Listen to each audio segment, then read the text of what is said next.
ਕਹਿੰਦੇ ਸਰਵਰ ਆਜਾ ਅੰਦਰ ਰੱਬ ਦੇ ਆਖਾਸ ਵਕੀਲਾ ਹੁਕਮ ਇਲਾਹੀ ਅੰਦਰ ਮੇਰਾ ਕੋਈ ਉਜ਼ਰ ਨਹੀਂ ਲਾ ਮਲਕਲ ਮੌਤ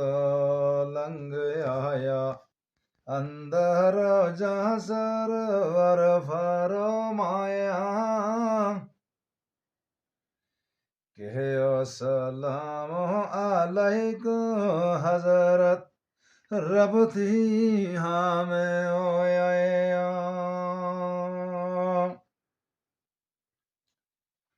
ਪਾਕ ਨਬੀ ਸਰਵਰ ਫਰਮਾਇਆ ਸੁਨੋ ਏ ਫਰਿਸ਼ਤੇ ਰੱਬ ਦੇ ਜੋ ਹੈ ਹੁਕਮ ਹਜ਼ੂਰ ਉਹ ਤੈਨੂੰ ਕਰ ਲੈ ਉਹ ਤੂੰ ਜਲਦੇ ਮਲਕਲ ਮੌਤ ਆਗੇ ਰਹੇ ਹੋ ਯਾਦ ਲੈ ਕਰ ਸਰਦਾ ਮਲਕਲ ਮੌਤ ਆਗੇ ਰਹੇ ਹੋ ਯਾ ਇਜ਼ਨ ਲੈ ਕਰ ਸਰਵਰ ਦਾ ਸੀਨੇ ਕ ਨਬੀ ਦੀ ਹੋਇਓ ਤੈ ਅੰਗਲ ਏਕ ਤਰਦਾ ਕਹਿੰਦੇ ਸਰਵਰ ਅਜ਼ਰਾ ਇਲਾਹ ਰਹਿਮਨਾ ਤੈਨੂੰ ਕਾਈ ਉਹ ਪਰ ਜਾਨਾ ਮੇਰੀ ਦਿਓ ਤੂਨੇ ਸਖਤੀ ਬਹੁਤ ਪਹੁੰਚਾਈ ਮਲਕਲ ਮੌਤ ਕੇ ਆਇਆ ਹਜ਼ਰਤ ਮੈਨੂੰ ਹੁਕਮ ਰਬਾਨਾ ਪਾਕ ਹਬੀਬ ਮੇਰੇ ਦਿਓ ਤਾਈ ਰਜਨਾ ਜ਼ਰਾ ਵੇ ਪਹੁੰਚਾਨਾ ਕੀਤਾ ਹੈ ਮੈਂ ਐਵੇਂ ਆ ਕਹਿ ਜੋ ਅੱਲਾ ਫਰਮਾਇਆ रखी में कायुंगली वो पोनी जोर जरा ने आलाया बड़ा अदब तो साडा मैनू रब दिओ तुसियो प्यारे आवे शर्म तो साडे ओ कोलों हाथ नाला कर लारे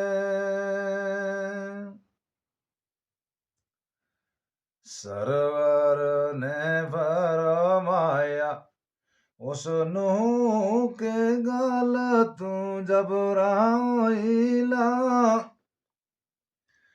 नाल मेरे ए ओई वो सख्ती उमत दा के ओइला बहुत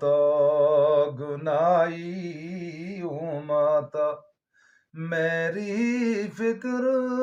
पिया है ओ मैनू सखत वक़्त नज़ूदे दुख तू देवे राम नहीं को जो तैनू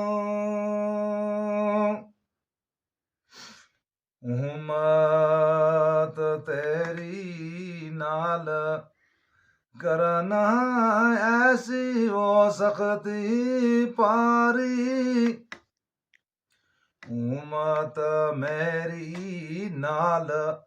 न करी ऐसी हो सकती व्यापारी कर ले या जाओ ना दे वो बदले सख्तियों में ते वो सारी कर तू देर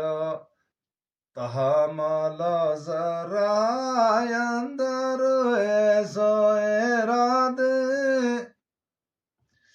कर ला या रजा या खैरी मैं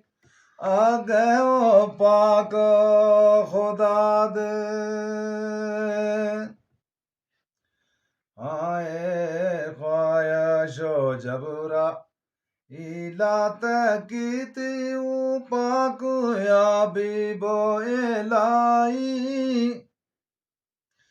के आकम वहीनु ओ अल्लाह जल्दी जा कर दाई जा तू पूछो हबीब मेरे नू क्या ओ आज तो तेनू जो मंगे सो देवा तेनू आकाश ताबी मैनू दर बयान आमदन जब्राइल वक़्त नज़ू बखदमत हज़रत रसूल मकबूल सल्लल्लाहु अलैहि वसल्लम व पैगाम दादन अज तरफ जनाब बारी ताला। हुण जबरील अलैहिस्सलाम आए ना अल्लाह तबारक व ताला को खबर कहकर नबी पाक को पूछने कोई बयान तम करो बंद होने